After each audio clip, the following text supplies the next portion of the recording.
In today's video, I'm taking a plain cotton woven wall hanging and I'm going to attempt to tie-dye it to make it something more interesting. So let's get started. To make this woven wall hanging, I started out with 8/8 cotton and I warped my small loom. This is a 4 per inch loom. Then I used 3mm cotton to do a twining stitch, and I'm weaving this upside down because I wanted to make sure I had the right length for my loops. Then I used this, I'm pretty sure it's 5mm plied cotton string or cotton rope, and I did a variation of plain weave where I just wove over 2, under 2, and repeated that. It was a little bit tricky working with this material because it's twisted and I had to constantly be untwisting it, but I did also work with as long of lengths as I could so I wouldn't have as many ends to tuck in. At the bottom, again, I used the same rope to make my fringe. I just used 1 strand for every 2 warp strings. To finish it off, I went back to the 3mm cotton string. I did a twining stitch, a few rows of plain weave, and then I just pushed it up underneath the fringe. Then I knotted both the top and the bottom of this piece because I wanted to make sure that nothing was going to get shifted or messed up when I have to rinse this out later. All right, so I have this woven wall hanging all completed. There's obviously no dowel because I don't want that in there for when I'm dyeing. I have to admit something to you. I don't know that I've ever done any sort of tie-dyeing, which seems kind of crazy, but I'm pretty sure is true. But I bought this tie-dye kit, and of course I chose the color palette called Wilderness because I love those kind of colors. And we're gonna attempt this. Now, part of the reason I decided to choose this tie-dye kit was it is a 1-step tie-dye kit and you don't have to pre-soak anything beforehand, which was very appealing. I've never dyed anything like this before, and so I wanted to make it easy for myself.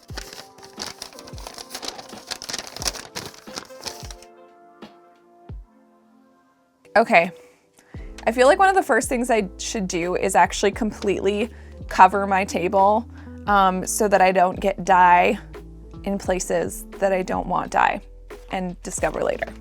So let's grab a garbage bag. All right, let's cover the work surface. And then we need to decide if we're going to use all of the colors or maybe just 1 or 2.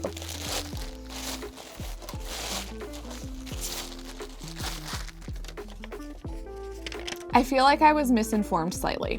This does say that you're supposed to pre-wash the fabric, which to me is like kind of the same as pre-soaking it. So I guess I need to decide if I want to wet the wall hanging first, which I think might be a good idea because I don't want the lines to be super stark, so maybe it would be better to wet it first so that the dye can sort of bleed into other areas instead of just sort of like staying where it is, which I think might happen if it's completely dry. Now, I'm not going to pre-wash this per se. Wait, maybe I should. Should I be washing this? Like, I really don't want this to come out crappy, but I also don't know if pre-washing is even necessary on an undyed cotton rope like this. Does that make sense? So what I might do is I'm gonna soak it in water. Maybe I'll do a couple rinses with just like a tiny bit of soap, and then we can get started with weaving. Dyeing, not weaving. Okay. So I'm gonna fill up my sink and use a tiny bit of Tide and just give this a wash. Okay, I think I'm gonna let this soak for a few minutes in this Tide bath. And I'm gonna go find a towel that I can roll this up in after to try to dry it off a little bit. And now I'm rinsing it out with cold water because cold water tends to be better with dissipating all like the soapy bubbles. Okay, so I'm gonna basically just lay this old towel on the ground and I'm going to take the woven wall hanging and I'm just gonna roll it up in the towel to get some of the excess water out. Okay, I'm back. So now I'm finally ready to start dyeing and I need to decide what I want this to be. We are a little bit limited because it's a small piece, so I can't really do the like grab it in the middle and twist it up and do something like that. But I thought something I could do is I could do more of like a folded look, and maybe that would look cool. So if I fold it in the center and then up on the sides like this, and then maybe I can put some rubber bands along it. Let's just try it, because this is all such an experimentation, and I have some rubber bands here. So I want to make sure that that's at least somewhat even, and I'm just gonna go for it.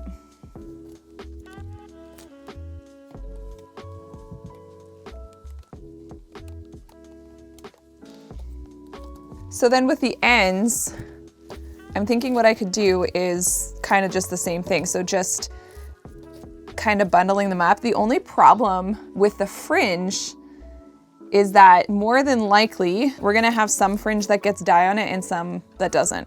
But maybe that'll look good. I don't know.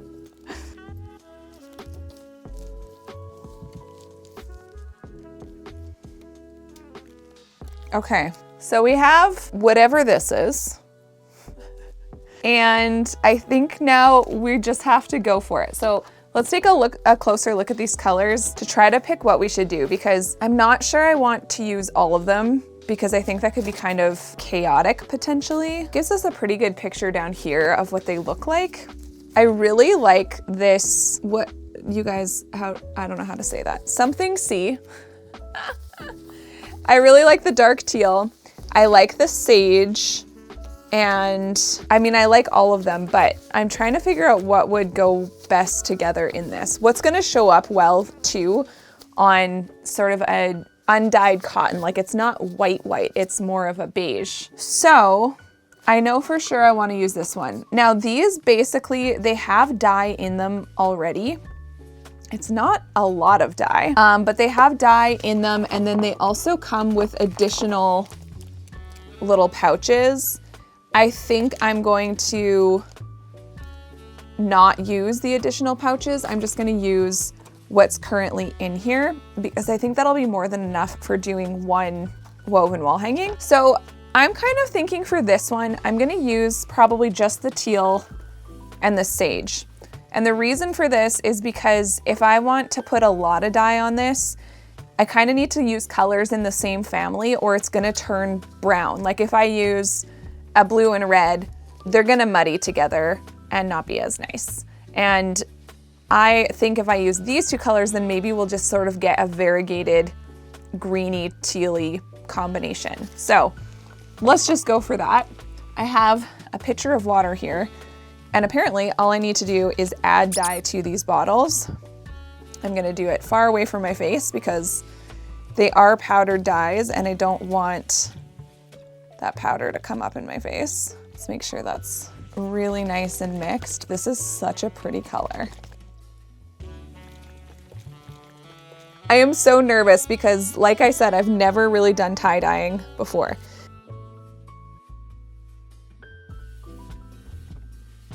Maybe I should add more water to it now that I've used some of it to get like a lighter version of it.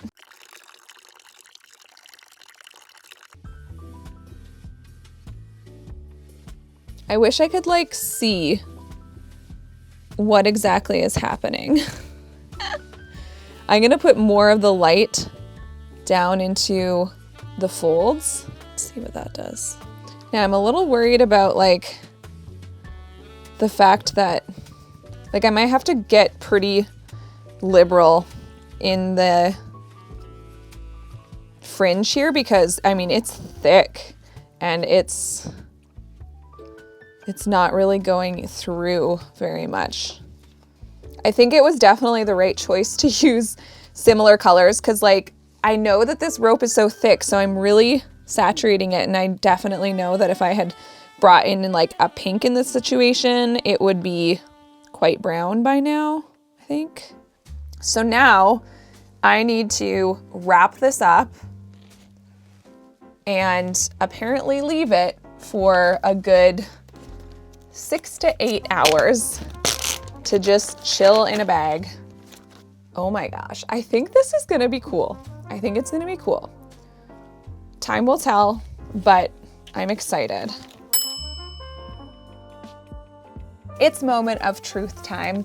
I'm not gonna lie, this said you were supposed to wait 6 to 8 hours and it has been 5 hours, but it's 8:30 at night and I'm ready to be done filming for the day. So we're taking it out a little bit early, but judging by how much the color has soaked in, I'm fairly confident that this will be fine. So let's have a look and see where we're at with the dye. Being very careful not to actually cut my weaving. This is one of those cases where I don't think the rubber bands did really anything at all. Whoa, okay. I mean, that's kind of cool. We'll see what it did to the fringe here.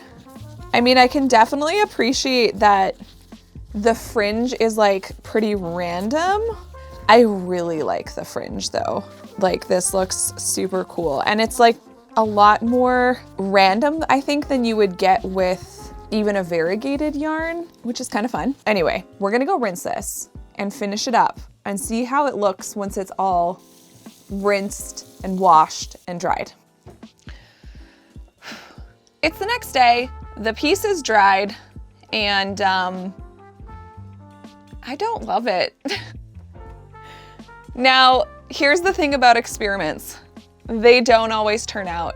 And I know I'm always telling you guys it's totally okay when your pieces don't work out because that's part of the creative process. So that is what I'm telling myself today because I just don't love it. And it's actually okay. But I wanted to look at this with you. This is what it looks like in the end. Okay, first of all, the top kind of looks like an accident. Looks like I just spilled dye on it, which I guess I kind of did. But here's 3 quick things that I would have done differently if I did this again. Number 1, I think I would have tried just putting the dye directly on the piece while it's laying flat. I think that would have worked fine. I think I could have gotten a more distinct design if I did it that way. Number 2, I would have done these lines horizontally and not vertically. I think if the piece was this way, it's less weird that it's not perfect, and I could have had this sort of be like a seascape, an oceany landscape, if you will, and that to me would have looked better. Number 3, this piece is so small and so thick, it was very hard to get it to fold really nicely, and I think if this had been on a larger scale and there was more repeats of these lines, then it would have made a little bit more sense. And so I think if I did this again, I would go a little bit bigger and use a thinner material so that it's more able to fold. So in the long run, I don't love this, but if you want to hear a bit more of a project debrief, join us on Patreon for the after show, or if you want to stick around on YouTube, check out this playlist next.